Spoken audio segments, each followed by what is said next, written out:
I think we're ready to start.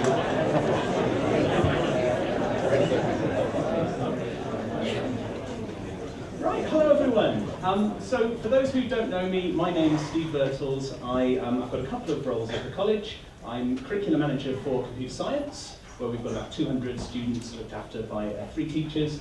And my other role at the college is Director of Learning Technologies, which over the last 6 years has basically evolved into Director of all things Google, the main thing that I'm looking after.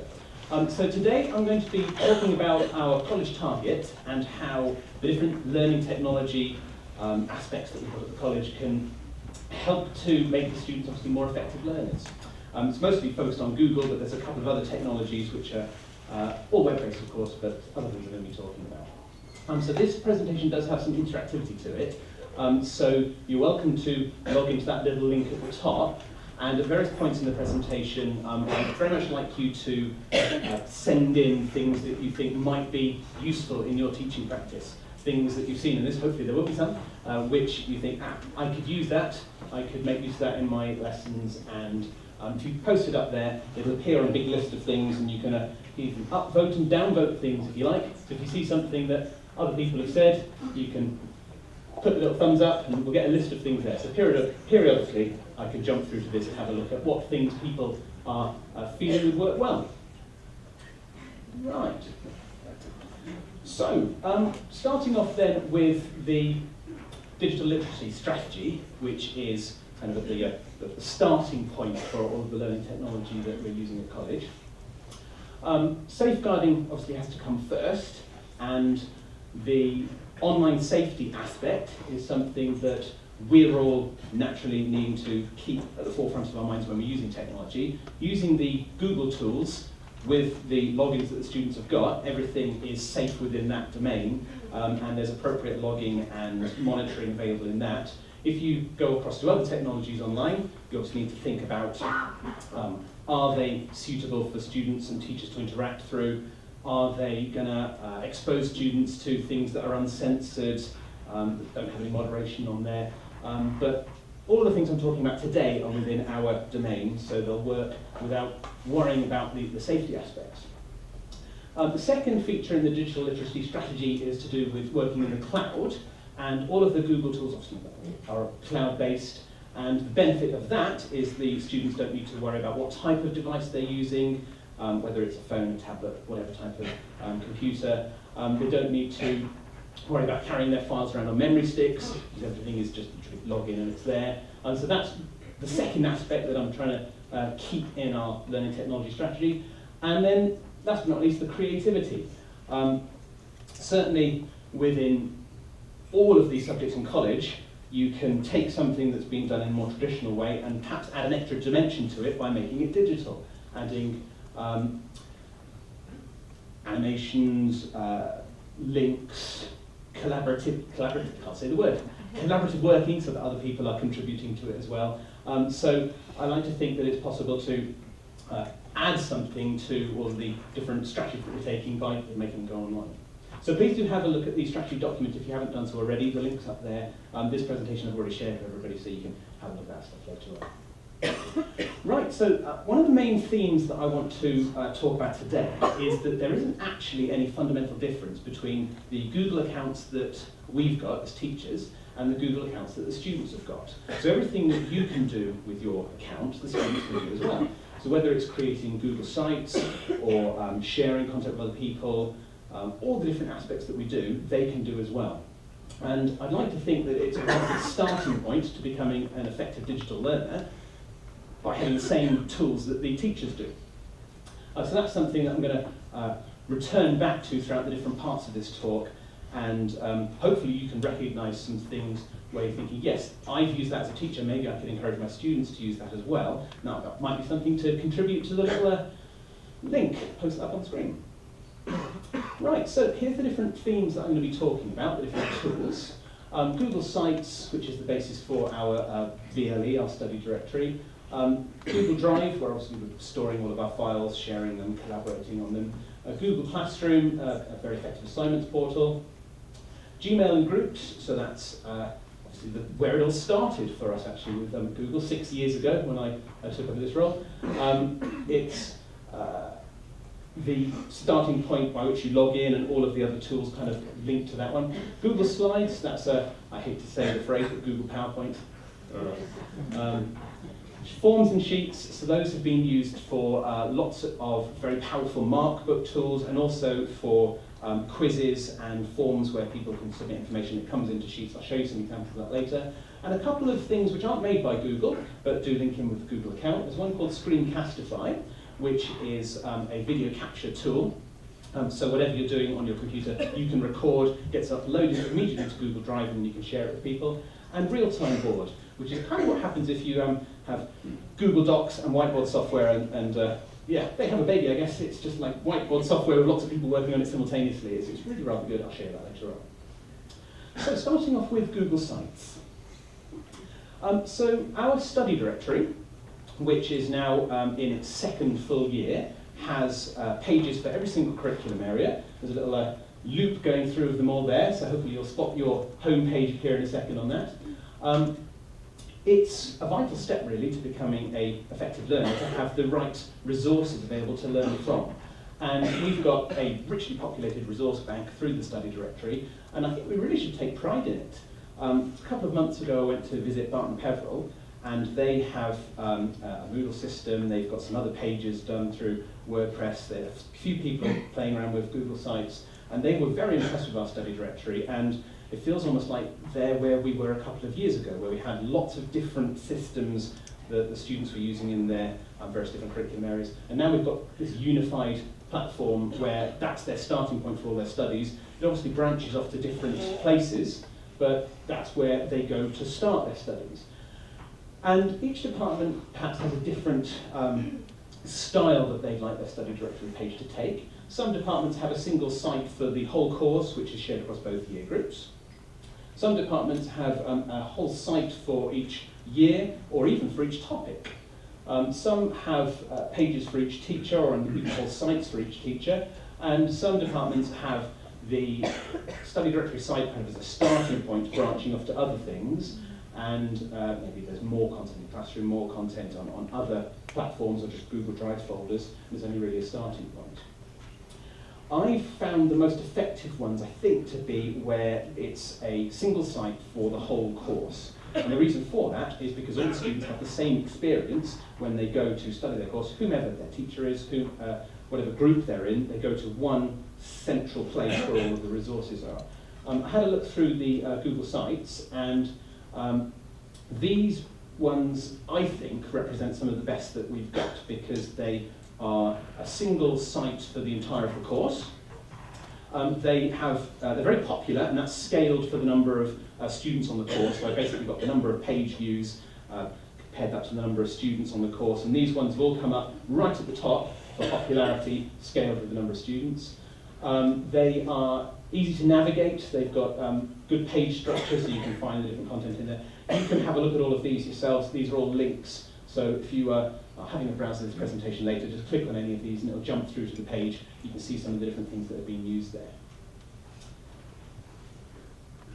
Right, something new to Google Sites, which I'm very pleased has arrived, is the ability to put HTML, JavaScript and CSS in there. If you're not familiar with what that is, it basically means you can put your own code in there, which means that you can add much more customization to your sites. You can add tables, you can add more advanced links. I've made a whole collection of silly little demos. Have a look at. I added a clock, because why not? There's a Twitter feed, there's a Spotify playlist, there's a panorama down here, there's a solar system, why not? There's a table. I mean, the table I think is going to be very useful, because as Google Sites, the new Google Sites stands at the moment, information can get spread out quite quickly, and in a table you can make it more dense. And then here's something that we've had in computer science. This is a whole series of code examples, our pick and mix I call it, where students can grab those code samples, put them into their program and build up in it. That was something I'd made as just a raw web page in HTML, pasted the HTML in, and it just works. So that's a new feature that's in Google Sites, which I think has got a lot of potential. So I've got a few links for you. There's the link to a nice free HTML editor. Just quickly show you what that looks like. It's got loads of stuff in there at the moment, but if we just clear it to a new page, you basically put in what you want here, so just add a table, and on the right-hand side it will spit out the HTML, and you just copy and paste the HTML into the Google site, and that will just render. So that's a make more elaborate content, copy and paste it across. I think it'll be quite effective. There's a link to how you get a Twitter feed. So you go to that, you put the hashtag or your username for Twitter, and then it will give you the magic HTML code to paste into your website.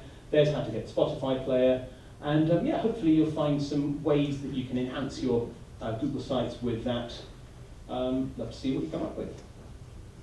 So here's the point where I would love to have a look in a moment at your contributions, if you've had any things you think would work well. I've just got a summary of some things that I think the students can benefit from using Google Sites for. We haven't really, well, I certainly haven't got my students to make Google Sites in the past, but I think it could work rather well. Rather than make a presentation or make a Google Doc or something else, you could say, make a Google site. They've got the full powers to be able to do that themselves. It's not special to a teacher account. The Student Association has made one.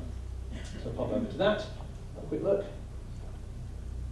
Have a browse of the different things that are there. So that was made 100% by students.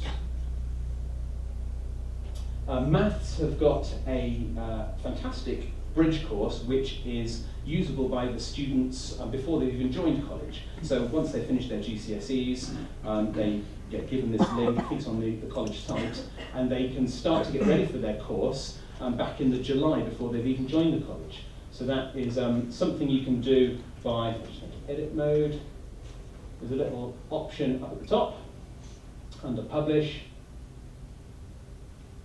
where you go anyone on the web. The usual setting is you have to be logged in as a Farnborough user, but if you make it anyone on the web, then literally anybody can log into it and you can put it on the college website as stuff for students to come beforehand. You do need a separate site for this because you don't really want your primary Google site being shared with the whole world, but a special site that's been thought out carefully as content for students before they join college would be really nice. Right, so let's have a look if anybody's had any thoughts. Maybe, maybe not. Here we go. Will this slow the system down?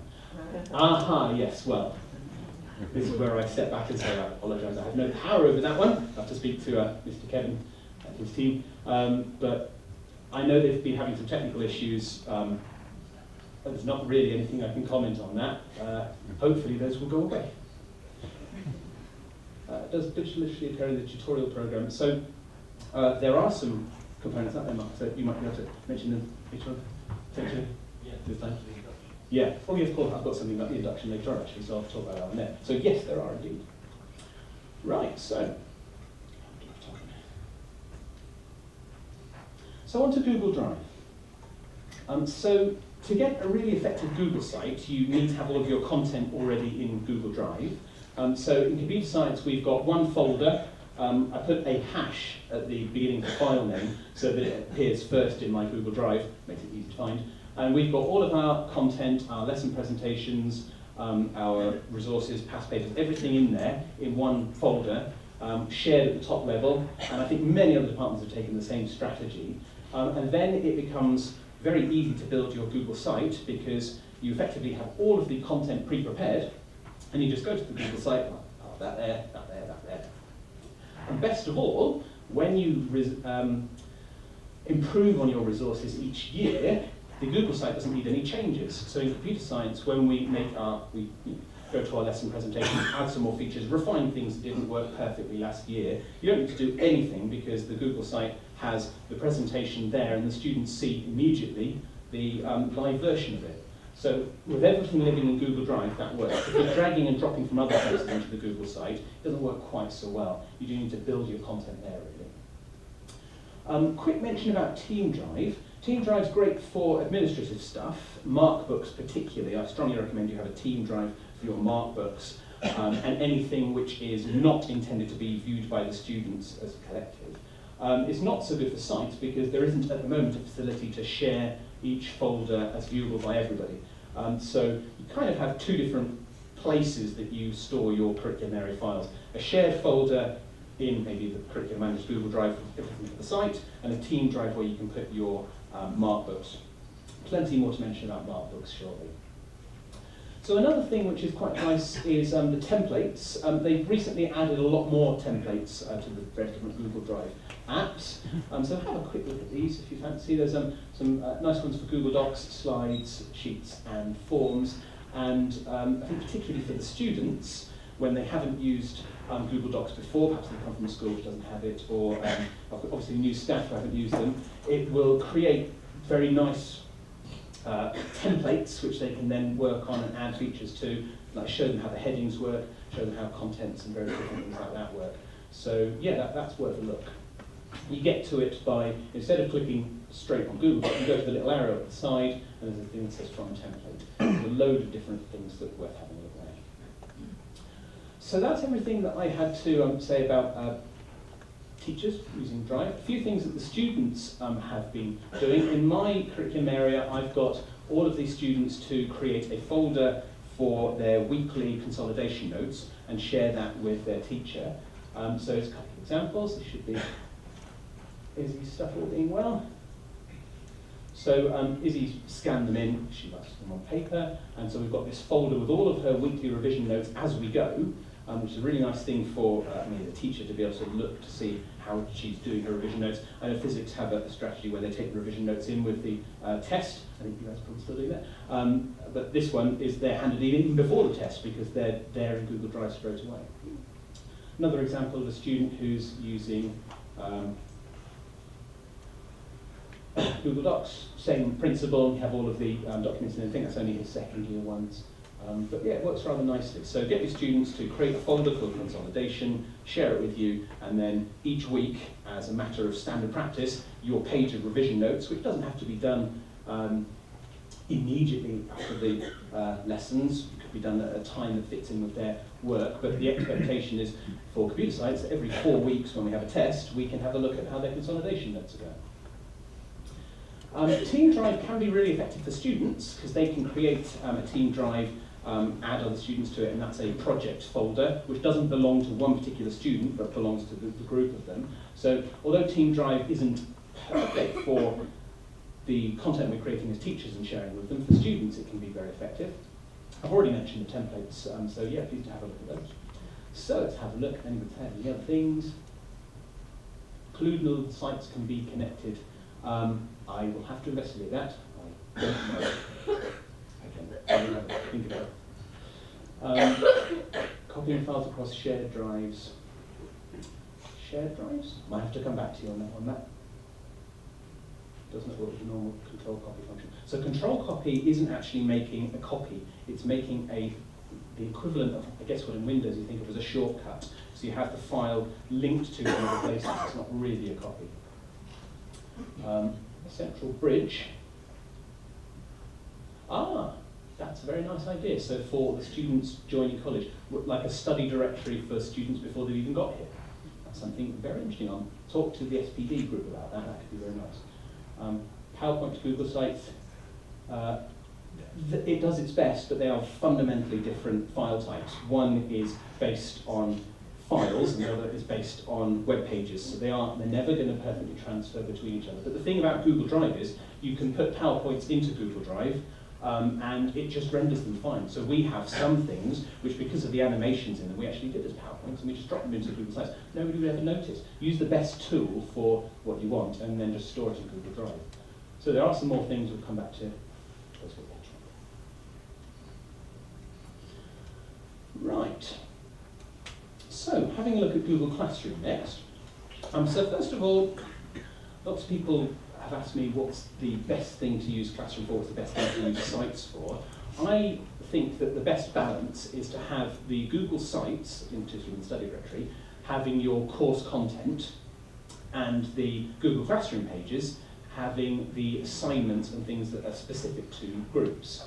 So I would certainly encourage, rather than posting on Google Classroom, here's this week's presentation, or this lesson's presentation, put that on the Google site instead, and keep Classroom for the things that involve them handing work back in, so as an assignment, or an announcement which isn't with any associated files. All the things that Classroom are good at are to do with things that go to one class. If you think to yourself, would it be best sharing this with the entire year group, then put it on your site. Or even if you've got separate teacher pages, put them onto your teacher pages rather than sharing content through Classroom, because it gets a bit, I guess, busy with all of the content in there. A new feature that's been added to Classroom is the student overview facility, which I know people had asked for. So if you click on a student's name within the list, you get a summary of all of their work in one place, which is nice. So you can see this model student handed in all of their work, good on them, and you can click through and see all of their files in one place there, which is a good feature. Non-deadline assignments. Philosophy have got a really nice technique where the booklets that are shared with the students for them to work in, obviously with gaps in for them to add their own content, are shared as non-deadline assignments, and the students throughout the year can go back to those, and it's not set as an assignment that's collected in, it's set as here's a mechanism of duplicating a workbook for all of the students to use, and you'll find it through Classroom. So it's doing what Classroom does best, which is making copies of stuff for all of the students, so you don't have to, by setting it as a non-deadline assignment. So that works well. How can students make use of classrooms? We've been talking about having pages that the students lead on Classroom, the student reps particularly, as a kind of course forum. So it's very easy for the the members of staff responsible for the student reps in each subject area to create Google Classroom pages. You just click on the little plus icon at the top right of the Classroom screen, and you can then add a student as a teacher to that page so that they have the same powers that you would. Going back to the idea of that there's no difference between a teacher's Google account and a student's one. So make the student reps teachers on the page. You can then send an invitation to the whole cohort to join the Classroom page, and then it can be their place to do polls, to do forums, to do anything that they want to do that they lead. And then the teacher who created it would remain as someone to supervise it, but wouldn't need to be actively involved with it, just to pop in occasionally to see if things going well. So that can work really nicely. I think some departments are already doing that with science. Very easy to set up and gives the student reps a nice feeling of empowerment that they've got something that they are leading. The Google Classroom app is worth encouraging the students to download if they haven't done so already, and then controversially turn off their email notifications for Classroom, because the app will give them alerts which they can customize how those ones are going to appear. And then there's no need to get the emails anymore if your app's giving you the messages. So the student's going to go up to the little cog at the left-hand menu in Classroom, turn off their emails for Google Classroom, and then just get stuff through the app. This reminds me of a slightly annoying issue that some of the students have mentioned, which is when a assignment is set with no due time, they get messages at 1 minute to midnight because it thinks, it's due on this day, so I will literally send the message as this day appears. So if you are setting work, please do try and set a date and a time, even if it's like 9 AM in the morning, just at the start of the day, rather than set it without a time, so they don't get messages at midnight. So yes, that's everything I could think of for Classroom for the time being. So, any Classroom things here? Can students see archive classes in the same way as teachers can? Yes, they can. So when they're in the second years, they'll be archive stuff. Yep. So everything within Classroom archive is there, read-only for students, so they don't need to go searching for stuff. They can just go to the archive and everything will be there from the previous year. We don't remove anybody from Classroom, we just literally archive them so they sit there still able to see them. Right, time check. So onto Gmail and Google Groups. You might not know, but you are actually full managers of all of your Google Groups. So you can go in and add new students, set students have posting permissions, add other teachers, give other members of staff the ability to post. So I know the usual routes to email the help desk to ask for help on doing this one, but actually you're full managers of your own Google Groups. So if you go to groups.google.com or go to the Google Groups icon on the app selector, click on My Groups, you have a whole list of all the groups that you are a manager of. You can click the little Manage link, that goes to a list of all the students. You can find the student you want to give posting permission to, or a student you want to remove because the automatic system hasn't caught up yet, or a student you want to add, etc., or a member of staff you want to add, and you can just use that interface to give them posting permissions. So yeah, letting students post to the whole cohort, particularly the student reps, might have a place. And obviously I've shared this with you so you can see how that works by going back to the presentation. We've got a tool called YAM, yet another mail merge, which allows mail merging to be done through Gmail linked to Google Docs. So it's a license for the whole college with, I think, something ridiculous, like 3,000 emails a day if you wanted to. Don't, but if you wanted to send 3,000 emails a day, you could. There's lots of nice templates, or you can just make your own template in the Google Doc. You basically insert into the message placeholders for the different things like name, grade, maximum grade, etc., in little triangular brackets. And then when the mail merge works through your Google spreadsheet, it just sends off all the emails. It's very easy to use. They've got really good documentation. There's a video there as well, talking how you can make a Google Doc.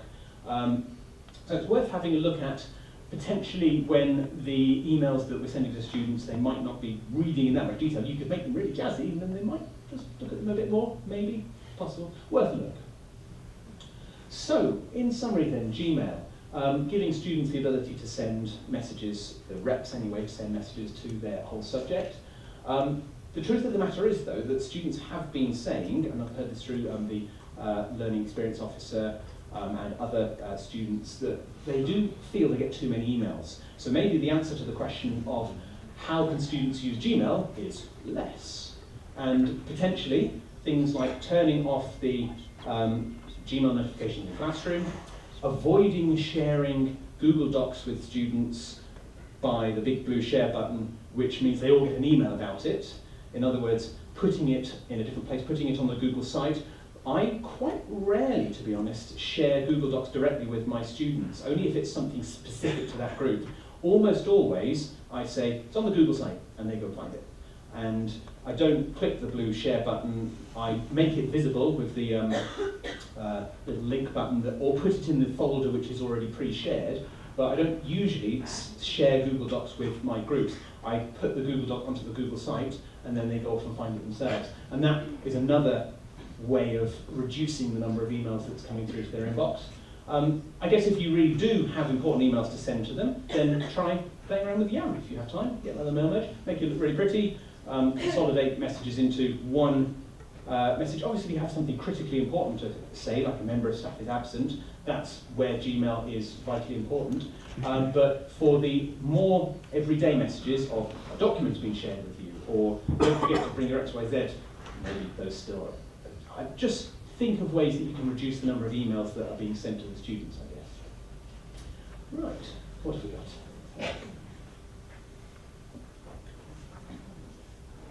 Can we spot anything new?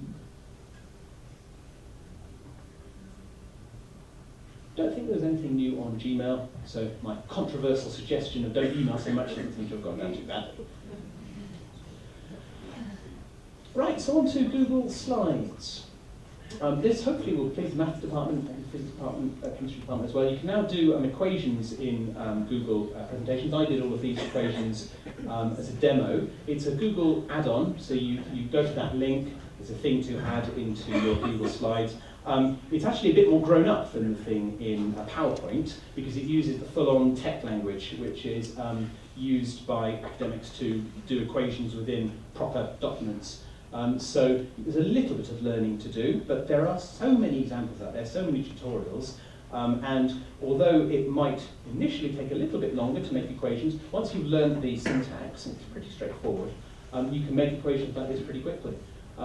And you can add all kinds of other effects, like add a shadow to make them look really nice, but hopefully that will be a positive for the maths department and other ones using equations, because you can put equations into Google presentations. I'd love to hear your feedback on whether that is something that is beneficial, or whether the learning curve to see how this language works is too much and you prefer to stick with PowerPoint. But that's there for you anyway to have a play with. I'd like to have a look at some case studies of different curriculum areas for the next few tools. This one's from photography, who have, I think, a fantastic strategy of creating very detailed, content-rich Google presentations and then sharing them with all of the students so they have their own copy of those documents. And then, obviously, you won't be able to see the details on this screenshot, which is a wave of colour and information, but there's gaps within the slides to add things. They're self-paced, so the students can go to different parts of the topic that are relevant to them. There's a quote from Hannah explaining how this all works. It means that they've got, as I said, a clear direction of what needs to be accomplished within the lesson and also for homework. So this isn't just for class time, this is for their own private study as well. So we might ask Hannah very nicely if we can share a copy of one of these presentations and everybody can have a look at how these are built. But I think that's brilliant. When I first saw these ones, I was really bowled over by the amount of content that the students have access to in these presentations. Other things that you can now do in Google Slides, you can present with questions, which is what I'm doing here. So that link at the top, if you go to the present button, go to the little drop down, go present with questions, that little link appears up there. It does store a history of the questions as well, so you can go back subsequently and look at questions that have been asked. You don't have to respond to them there and then. You can go back to the page and see historically what questions were asked during a session. You can copy with comments. I know that in the past some departments were avoiding using the comment facility for anything that was very important like coursework because there was no way to back up those comments. You can now. So if you go make a copy, there's a checkbox to copy with comments, and then the comments are preserved in that copy. So that's a good thing. Voice type speaker notes. This is a bit of fun. I have, just to play around with this, did the first 3 slides of my presentation. You just press the link up here and then you talk to it and it just dictates what you said. So you may or may not find use for this one, but I spoke my first few slides and it got them pretty much spot on. Didn't need much editing, occasional tweaks here and there. So if you did want to make your presentations usable by students post-lesson, you can always talk to them and then record it. It's something to have a think about. This gives me the opportunity to resume the presentation and reactivate the notes. So I should be able to continue recent session. Hooray! It's behaving itself. I do have to skip on a few slides there. Blah, blah, blah, blah, blah, blah, blah.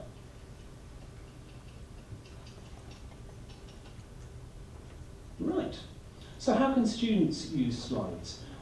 There are lots of departments, including graphic design, that are using slides as the portfolios for the students' work. So the actual coursework content that they're working through can be presented in slides, and that is a very effective means of storing huge amounts of content, lots of pictures particularly, into a platform that can then be marked, and a bit later on we'll be talking about video marking of those, which is rather nice. Lots of the time we ask our students to do a group research presentation, and it might be nice to think about other things that could be used instead of slides, and maybe get them to create a site, or the tool that I'm going to show you later on, time permitting, Real-Time Board, which is an alternative way of getting them to present their information to you. Right, very quickly, because I don't want to run out of time, what have we got here? Oh.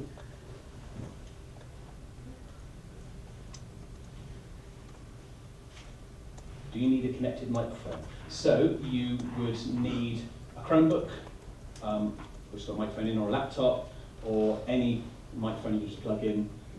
So yes, you do need a microphone of some kind. But Chromebooks have got them built in, so if you're working on a Chromebook, you're done.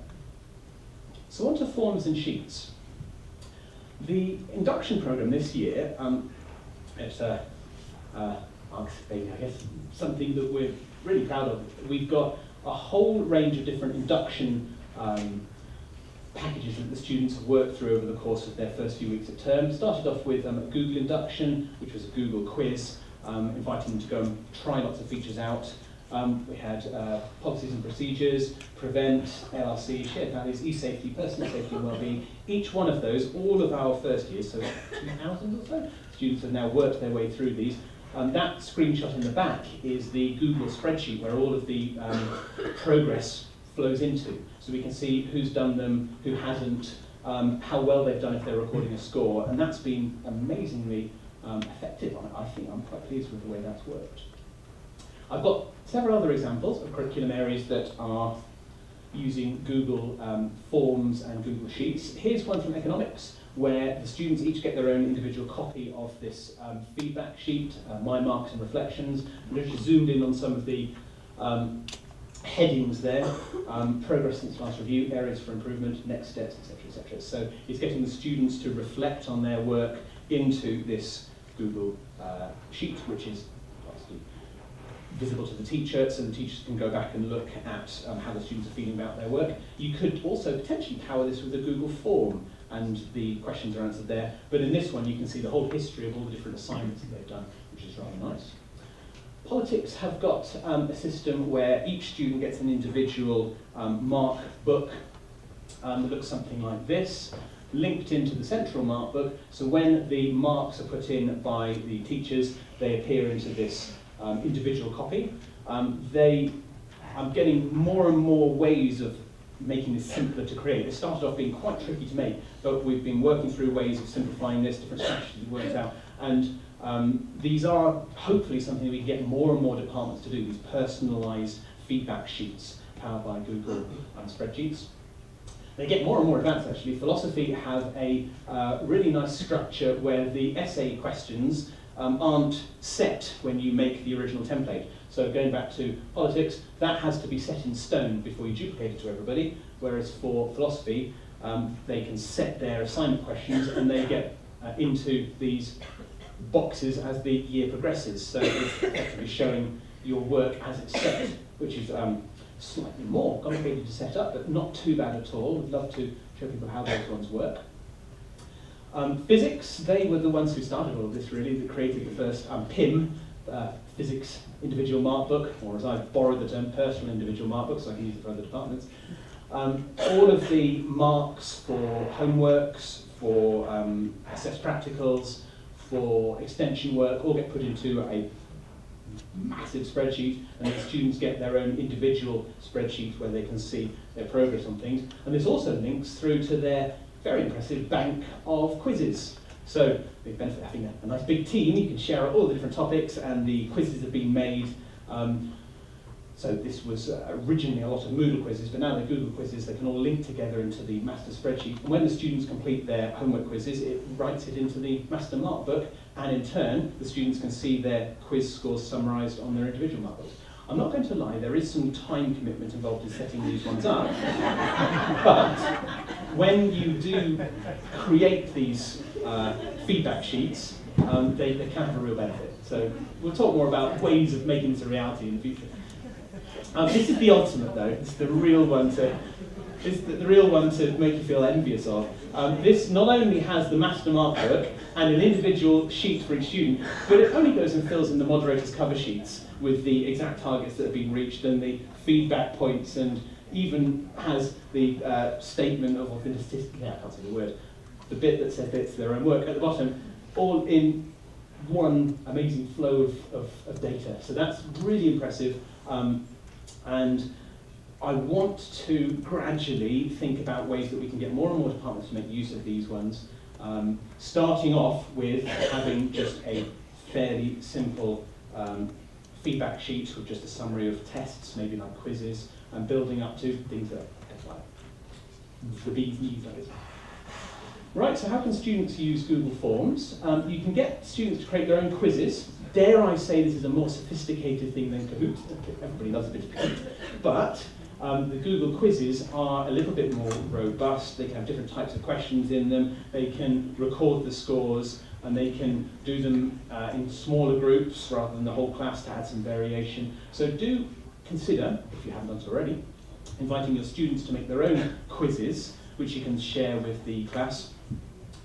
And yeah, I think that could be quite effective. When you get to revision time and you're thinking of what can I get my students to do that's a little bit different, well, get them to make their own quizzes. And you can obviously check the validity of the questions before they're all shared out, which is more difficult to do in Kahoot, because you invite the students to come up with their Kahoot, dreading what's about to appear on the screen. We've all been there.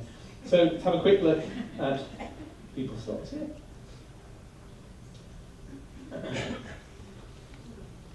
Given the documents can now be used for offline. Oh, so to do with timed assessment, that's something that's out of my control because the exam boards are stuck in the 20th century and are not necessarily comfortable with online things being used for assessments. And there are just issues with the robustness of the college network relying on things like that. Again, not something I can really comment on.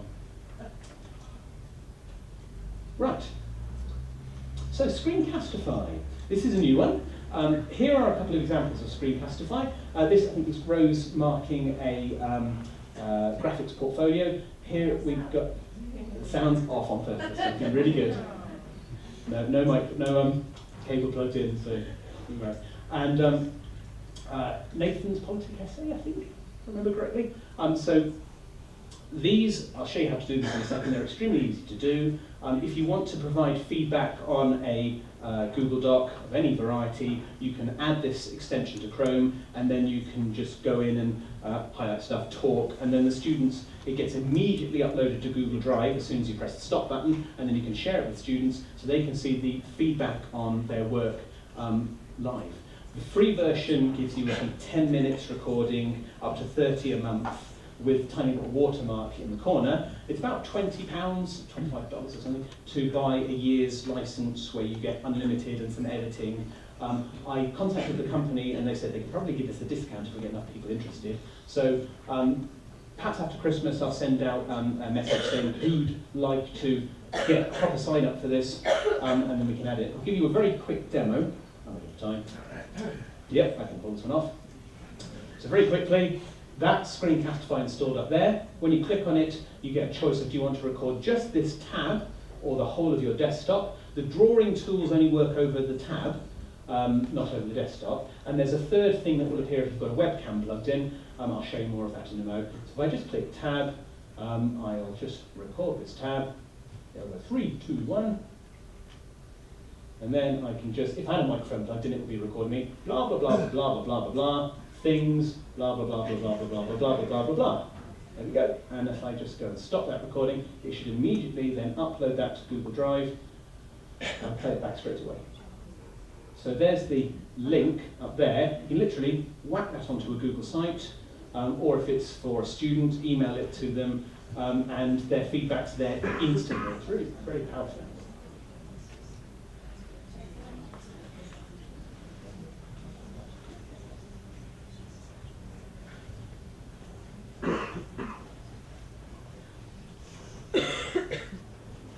Right, the other thing that Screencastify can do is record from cameras. And I bought 3 of these cameras on sticks, for want of a better term, which look a bit like we've gone back to OHPs, but they're 21st century OHPs. And you can position that on your desk, you can mark an essay, and it's got a microphone built in, so you can literally describe what you're doing as you mark. We've got some very positive feedback from the students who've been guinea pigs for this one, and they really like the fact that they can hear your marking as you go, rather than them having to interpret what you've written on a document. You can actually talk about as you go. There's an example of me just drawing a diagram which you could throw up onto a Google site, and that's got my voice behind it as well, so you can say, here's how this one works. Maths have been doing something like this for years using the whiteboard software and a massive YouTube channel, but if you prefer doing one without the need for a big whiteboard, you can do one on paper, and obviously do that with student work as well. So I've got 3 of these at the moment, and there's one still in my office if anyone wants to come and borrow one. They're about £100 from Amazon, so if you want to buy one through the college shop, they've got a lot of potential, I think. So how can students use Screencastify?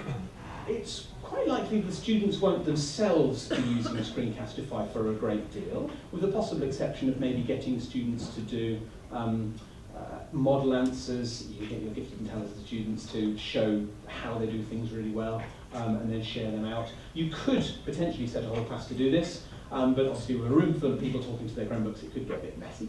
You could set it as homework, but then a lot of the students might feel sort of comfortable about doing this. But I think the real benefit is for the students is going to come from hearing the teachers marking their work and being able to by not using any more time than you hopefully would have spent marking it in the first place, you just talk it yourself as you mark it. And because Screencastify uploads straight to Google Drive, there's no faffing about with any file uploading, it just works straight away. So do have a play around with that, both for the recording of Google Docs and Google presentations. Have a go with the cameras if you fancy, or buy one of those. I think that could do a lot of good stuff. Right, I'm on to my final app in my tour. Doing all right for time. This is Real-Time Board. So Real-Time Board is a tool where you have an infinite canvas, and all of the students can work on this canvas. This was one of my computer science classes, all adding their, I set a piece of homework to watch 6 videos. Each of those videos had some important ideas in them. I asked them to make their own. In fact, I used Google Classroom to copy a worksheet, make 5 things you've learned from each video, and then as a starter activity, I asked the students to log into the real-time board. Each one of those 6 sections, which they can zoom right into to see up close, has blank post-it notes for them to put some of the things in there. So the students are going in, typing what they've learned. The next stage was to then say to them, if you see things that are related to each other, join them up with arrows. If you see things that are particularly good, you can put little emojis on them, kind of like them, for want of a better phrase. And so when you zoom in, you can see that the smiley faces attached to them. And then I think we did some colour coding as well for the things that got voted the most. So yeah, that's Screencastify recording my real-time board. Students were wondering what on earth was going on, but it's worked well. I recently got licenses for all the teachers in college, so 207 licenses for 5 teams. Each team can have up to 30 people, so that means you've basically got a whole team available for each of your classes. You should have been emailed a link with a password. If you missed that, don't worry, I think there's a password reset. Once you have logged into it for the first time, there's an option to link it to your Google account, so you don't need any other passwords. You log in with your Google account. And then you can send the link over to your students to join a team. So you get 5 teams, each called education team. They're just all called the same thing. And you rename them to your classes, send a link off to your classes, they can join them, and then this can be done in a computer room, or this can be done on mobile devices, Android and iPhone, both got apps, Chromebooks as well. Or you could set it as a homework, although obviously unsupervised this could be. You can say the same for Google Docs and Google presentations, I guess. The initial thing of students doing stupid things because they're all on the same document hopefully will fade away once it gets more familiar. So I think we've just got time to have a live go of this one. So some people hopefully have already joined the team. There's a link to a board there, which if you're already in the team, you'll see that one there. So could I have a show of hands for anybody who signed up to this one, joined the team? A few hands around. Grand, this may actually work. So what I'll do is I'll go over to the team, go over to the board. Hooray, the people are in. So, would you mind adding a sticky note of something that you think from today's session you might actually like to use with your classes? And let's see what happens.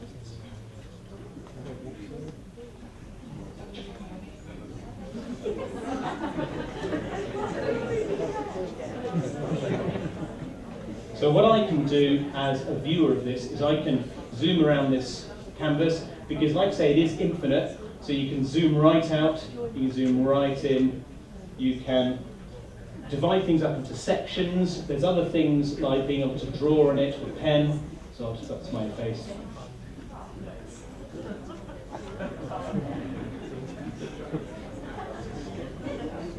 Where are the sticky notes? That would be that thing there that looks like a sticky note. Big time. 5.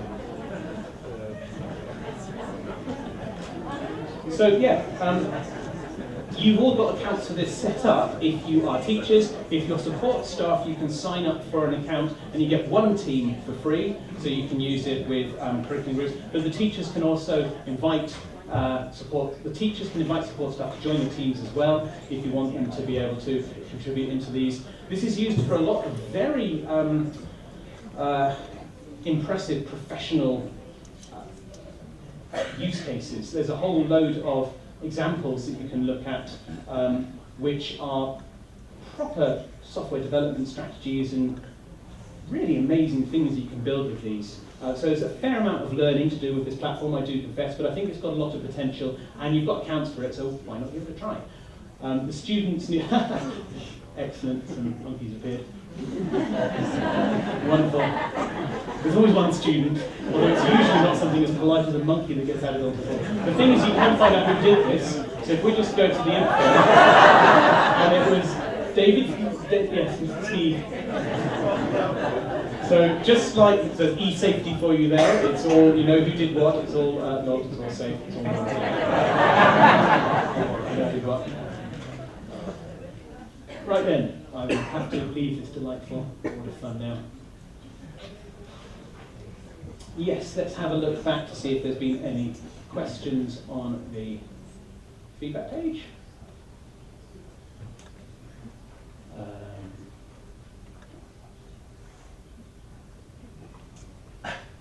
Can you record visuals and then sound separately for Screencastify? The answer is yes. You'd have to use another tool to do it. You could Screencastify your Screencastify playback. Bit of a fact, but yes. On Screencastify, can you have two sound inputs and use it to mark moving image? Two sound inputs. Hear the video sound. Oh yes, it will simultaneously record the desktop audio, the computer audio, and your microphone at the same time. Yes, yeah, that works. So if you do have sound in your presentation, or of course you're speaking over a video, that would work fine. Turn the volume of the video down, record it, that would work absolutely fine. Ah, that's got potential. Right, any more for any more? No. Oh. Or upvoted, right to the top. Would this work with assignments set through Classroom? Well, fundamentally, what Screencastify is doing is creating a file in your Google Drive. So if you just grab the link and paste as your comment the link, there you go, done. So they would be able to click on the link. Your feedback is literally a link to a video sort of in Google Drive, so you could do that. You would basically want to share the video with them and untoggle the email and then put the link on there afterwards. That would work nicely. Okay. I don't think there was anything else to mention about real-time board that the students could use other than do have a think if you want to use this in class if you're lucky enough to be in a computer room, or try it with the mobile app as well. You could get students to do a real-time board as a research activity, and then they can present it at the start of the lesson. It would be within your team, so you'd have visibility of them beforehand to check they were appropriate. Could be done.